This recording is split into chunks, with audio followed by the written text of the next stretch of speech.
Japan has had to declare states of emergency at 2 nuclear power sites about 150 miles north of Tokyo. Evacuations have been ordered to more than 40,000 people. Radiation levels are elevated and crews are still working to make sure there is no meltdown. The cooling systems at the sites failed as a result of the earthquake because they need electricity to work. The backup generators failed, so there's no electricity. Radiation levels outside one plant are said to have been detected at 8 times the normal level. Inside the facility, they were 1,000 times what is normal. The crisis is raising concerns about nuclear safety in Japan and here in America. Look for debate about this to be raging in Illinois because we have 6 nuclear power sites, get close to 50% of our electricity from nuclear energy. That is a higher percentage than any other state. Our conversation about nuclear power continues with Dave Kraft, director of the Nuclear Energy Information Service, which is a group that is seeking to end nuclear power. We are also on the phone with Jay Lehr. He's the science director of the Heartland Institute. It's a Chicago-based think tank, though Jay himself is based in Ohio. Jay, you on the phone there with us? I am, Robin. Jay, you told us nuclear energy is the safest form of energy. I got to say, though, I would not want to be near one of those reactors in Japan right now. Well, you would be mistaken there because the safety levels are such that the evacuation is being done as an added precaution, but they are on top of it. Robin, there are 444 operating nuclear power plants in the world today. There has never been a loss of life in any of these plants. There are 200 nuclear ships that have plied the seas for 40 years. There has never been a loss of life in any of them. Nuclear energy is actually the safest form of energy. We lose 200 people a year in conventional power plants around the world. Chernobyl is the only loss of life, and no sane country would ever have built Chernobyl. It was an accident waiting to happen.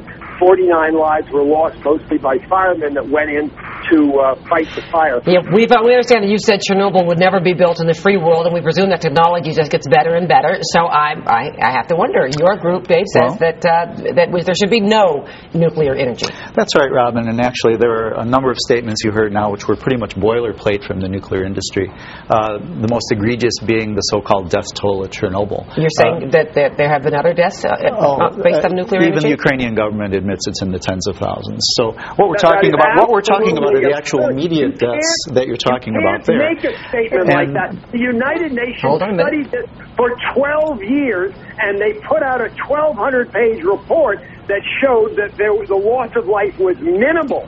I'm picking on one particular point, but let's come back to Illinois, because what's germane here is the fact that the 10 reactors that are experiencing an emergency in Japan, we have 4 of the exact same design here in Illinois. 2 at Dresden, 55 miles south of Chicago, and 2 on the Mississippi River. Now, what else is an interesting parallel is the fact that this earthquake, the 8.9 earthquake that occurred in Japan, is at a comparable level to the New Madrid earthquake we had here 200 years ago this coming December, which was an 8.1 earthquake. Japan is earthquake prone, and you're saying we're due for one. Now, there are different kinds of earthquakes, but the important thing to remember is that on this particular scale, the kinds of earthquakes in the center of a continent are different than on the coast. This one was centered out in the ocean. So what we're saying here is that even though reactors are designed to withstand earthquakes, these reactors in Illinois are slated to be extended in their operating life an additional 20 to 40 years. So I would ask how many of you and how many of your viewers are driving around in their 1970 Ford Fairlanes. Well, let's ask Jay. This gentleman is a member of the Flat Earth Society. Nuclear Quite the contrary. We're in the 21st century. It is our safest form of energy. 100 years from now, the entire world will operate. Are you saying those Japan reactors are in no danger of having what we know as a core meltdown? Robin, the proof of the pudding will be that this terrible earthquake of 8.9 on the Richter scale will not cause a loss of life of radiation. The Japanese plants We don't know that. We do not know that yet. Well, we will know in a few. What we're going to know is that in the next 6 to 8 hours, the Japanese cabinet has said that if they don't get the coolant under control at the reactor, there will be damaged fuel. Now, we don't know exactly what that's going to mean, but if the accident goes on and on because 3 of the safety layers have already failed, you could have a situation where eventually there will be a pressure rupture of the reactor. You'll have an uncontrolled release of radioactive Well, Jay, material. we're looking into the meltdown. future, and it will reveal itself. I'm just wondering, though, what is the correlation between your electricity goes out because you've had an earthquake, and you need electricity to cool the core? How do you figure that?